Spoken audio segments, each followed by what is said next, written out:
বন্ধুরা, আশা করি তোমরা সবাই ভালো আছো। তোমার চ্যানেলে তোমাদের সবাইকে স্বাগতম। তো ঠিক পরীক্ষার আগে আমি আজকের আলোচনা তোমাদের জন্য শুরু করব, সেটা হচ্ছে 15 মার্কস চ্যালেঞ্জ। অর্থাৎ আমরা কিছুই পড়িনি, আমরা ইংরেজি উচ্চারণ করতে পারি না, আমরা 15 মার্ক কিভাবে পাবো। দেখো, একদম সহজ ট্রিক্স তোমাদের সামনে শেয়ার করছি, যেটা হয়তো তোমাদের কেউই বলেনি, কিন্তু আমি বলবো যারা অন্তত এটা ভাবছো যে আমি পরীক্ষার হলে ফেল হয়ে যাবো, তারা অন্তত আজকের এই ক্লাসটা একটু মন দিয়ে করো। 4-5 মিনিট কথা বলবো, এই 4-5 মিনিটে যেটুকু বলবো সেটুকু পরীক্ষার খাতায় করে আসবে। তাহলেই দেখবে যে 15 মার্কস তো দূরের কথা, অনেক অনেক বেশি মার্কস পাবে। ঠিক আছে, একদম প্রথম কাজটা কি দেখো, আমাদের পরীক্ষাতে প্রথম প্রশ্ন কিন্তু স্বাভাবিকভাবে এরকমই প্রশ্ন আমরা পরীক্ষাতে পাবো। তো প্রথমে আমাদের যেটা আসবে সেটা হচ্ছে সিন। এই সিনে কিন্তু আমাদের 20 মার্ক রয়েছে। তারপরে আমাদের রয়েছে আনসিন, আনসিনে আমাদের রয়েছে 20 মার্ক। তারপরে যথারীতি আমাদের রয়েছে গ্রামার এন্ড ভোকাবুলারি সেক্টর, যেখানে রয়েছে আমাদের 20 মার্ক। এবং আমাদের আরেকটা যেটা বিষয় রয়েছে সেটা হচ্ছে রাইটিং, রাইটিং এ রয়েছে আমাদের 30 মার্ক। এই হলো আমাদের মূল বিষয়। আমরা নম্বরটা কোথা দিয়ে পাবো? দেখো, আমাদের সিনের মধ্যে দুটো পার্ট রয়েছে, একটা হচ্ছে তোমার প্রোজ, আর একটা হচ্ছে তোমার পোয়েম। এবার তুমি যদি দেখো, এই প্রোজ থেকে কিন্তু আমাদের এমসিকিউ প্রশ্ন আসে, কথাটা খুব ভালোভাবে বুঝবে এবং তারপরে উত্তর করবে। প্রোজ থেকে আমাদের 5টা এমসিকিউ কোশ্চেন কিন্তু আমরা প্রত্যেকবার কমন পাই।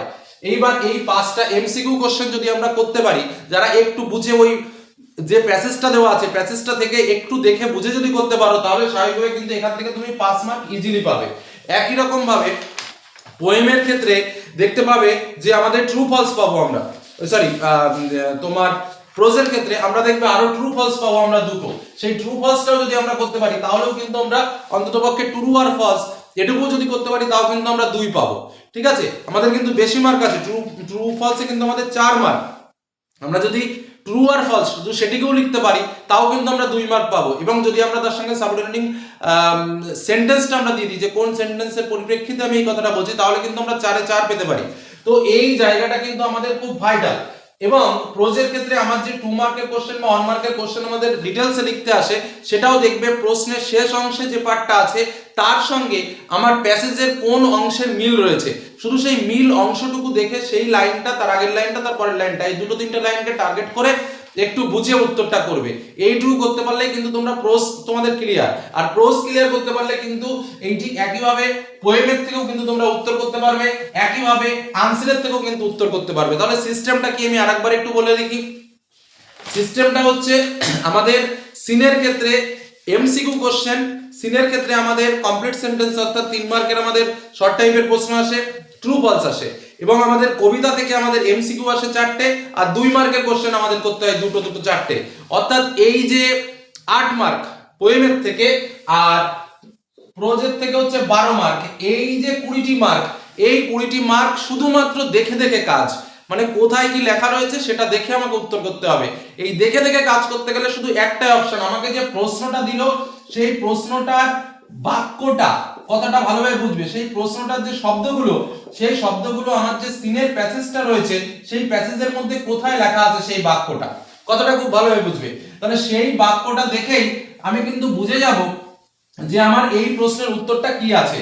ইভেন আমরা যে এমসিকিউ গুলো রয়েছে সেই এমসিকিউ গুলো কিন্তু দেখবে পয়েন্ট পুরো উল্লেখ করে দেওয়া আছে, একদম অক্ষর উল্লেখ করা থাকে, এখানে কিন্তু কঠিন কিছু আসে না। সেটা দেখেই যদি আমি উত্তর করতে পারি, তাও কিন্তু আমি এই সিনে 20-র ভেতরে একদমও যদি খারাপ হয়, তাও আমি 15 এরকম পাবো না।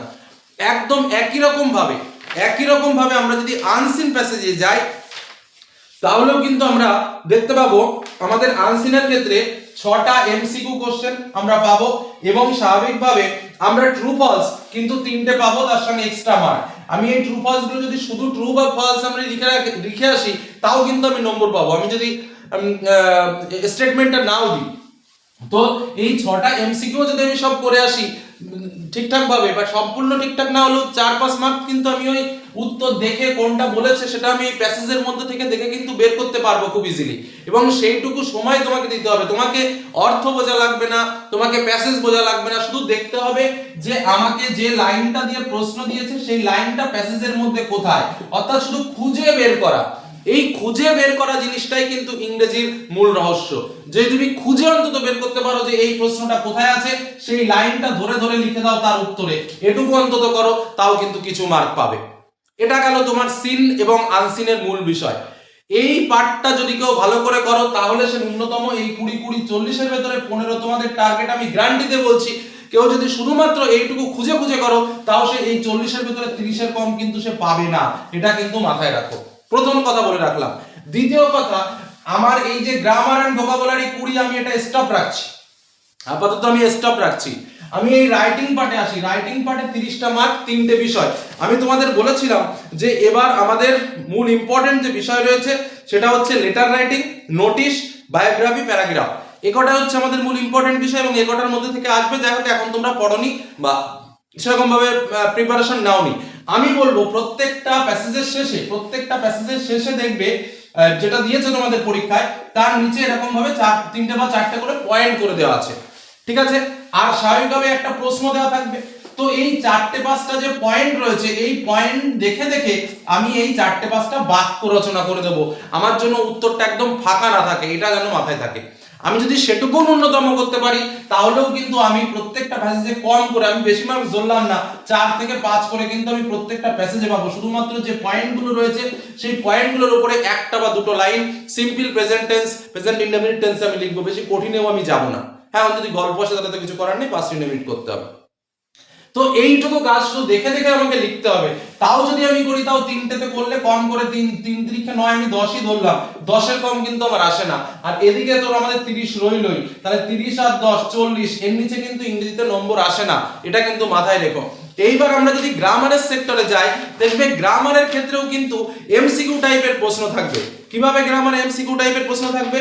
প্রথমে যে গ্রামার এন্ড ভোকাবুলারি প্রশ্নটা থাকে, তোমরা যদি দেখো প্রিভিয়াস ইয়ারের কোশ্চেন আমি একটুখানি তোমাদের সামনে তুলে ধরি। দেখো এখানে যে প্রশ্নটা রয়েছে, এখানে দেখো এই যেরকম অপশন থাকে, এরকম অপশন কোনটার ভেতরে উত্তর হবে। তো এই অপশনের থেকে কিন্তু আমাদের 3টে মার্ক, সেখানেও কিন্তু এমসিকিউ টাইপের কোশ্চেন। এখানেও কিন্তু এই 3টে এমসিকিউ করলে তুমি যদি একটু বুঝে করতে পারো তো 3-এর মধ্যে 3 পাবে, আর যদি অবুঝের মতো আন্দাজে করো তাও কিন্তু 3-এর মধ্যে তুমি 2 পাবে। প্রথম দুটো করে দাও বা শেষের দুটো করে দাও বা মিডিলের দুটো করে দাও, এটুকু বলে রাখলাম। তাহলে স্বাভাবিকভাবে তুমি এখানেও 2 পেলে। তারপরে দেখো আর্টিকেল এন্ড প্রিপোজিশন, যেটা সবথেকে সহজ ব্যাপার। তারপরেই আমাদের থাকে আর্টিকেল এন্ড প্রিপোজিশন, যেখানে কিন্তু আমাদের 3টি মার্কস থাকে। তো এই পার্টটাও আমরা ইজিলি করতে পারি, সেখান থেকেও আমাদের নম্বর চলে আসবে। হ্যাঁ, আমরা যারা ব্যাকরণ পারি না বা যারা আমরা ব্যাকরণ সারা বছর প্র্যাকটিস করিনি তাদের ক্ষেত্রে 3-4 মার্কের অসুবিধা আছে। তারপরে দেখো আবার একটা এমসিকিউ আছে ফ্রেজাল ভার্ব, যেটা কিন্তু নিচের দিকে দেখো অপশন দেওয়া থাকবে। আমি যদি নিচের দিকে একটু তাকাই, দেখো এখানে কিন্তু অপশনগুলো দেওয়া আছে। এই অপশনগুলো দেখে কিন্তু আমি এইখানে কি কি বসবে আমি বসাতে পারি। আমি যদি কিছু না বুঝি তাহলে পরপর 3টে একই জিনিস লিখে রাখলেও কিন্তু আমি 1 2 3 4 পাবো। কি বললাম, বোঝা গেল? তো এই কাজগুলো করবে। আর একটুখানি দেখলেই কিন্তু তোমরা বুঝতে পারবে, শুধু সজাগ থাকতে হবে এবং চোখ মুখ খোলা রাখতে হবে। তাহলেই কিন্তু এই গ্রামার নিয়ে আমরা যে অযথা ভয় পাই, এই গ্রামারে কিন্তু 20 মার্ক, তোমরা ভাবছো যে আমরা গ্রামারে কিছু পারবো না, কিন্তু গ্রামারে তো সব করেই দেওয়া আছে। প্রথমে একটা দেখে দেখে লেখো টিক চিহ্ন, 3 মার্ক। তারপরে তোমার এখানে ফ্রেজাল ভার্ব রয়েছে আরো 3 মার্ক, দেখে দেখে লেখো। তাহলে ওদিকে তোমার গ্রামারের ভয়েস চেঞ্জ বাদ দাও। আর একটা যে মূল পার্টটা রয়েছে সেখানে হচ্ছে 8 মার্ক, যেটা ভয়ঙ্কর, সেটা হচ্ছে আনসিনের থেকে বুঝে লিখতে হয়, নম্বর দেখে লিখতে হয়। আমি গেলাম নয় পথে, তাহলে আমি যদি কম করেও পাই তাও তো গ্রামার থেকে আমি 6-7 মার্ক এমনিতেই আমি জোগাড় করতে পারি। তাহলে আমি যদি সিন থেকে ওই 20-র মধ্যে আমি যদি 15 পাই, আনসিন থেকে যদি আমি 15 পাই, গ্রামার থেকে যদি আমি ন্যূনতম 10 মার্ক পাই, এটুকু যদি করি, রাইটিং থেকে যদি আমি 10 মার্ক পাই, তাহলে তো আমার স্বাভাবিকভাবে 50 + 10 60 মার্ক হয়ে গেল। এবার এই যদি আমরা টার্গেট করি তাহলে কি আমরা 15 পাবো না? আমার প্রশ্নটা হলো সেখানে। তো শুধু এই কাজটুকু করো, ভয় না পেয়ে পরীক্ষার হলে যাও এবং ঠিক যে কথাটা বললাম অক্ষরের সঙ্গে মিলিয়ে মিলিয়ে যে লাইনগুলো থাকে সেই লাইনগুলো উত্তরে লিখে দেওয়ার চেষ্টা করো। তাহলে অন্তত ফেলের টেনশন মাথাতে থাকবে না। এর থেকে শর্টকাট বুদ্ধি আর হতে পারে না ইংরেজি পরীক্ষার আগের দিন। এটুকু বলে শেষ করলাম। ভালো থেকো, সুস্থ থেকো, সাবধানে থেকো। ধন্যবাদ।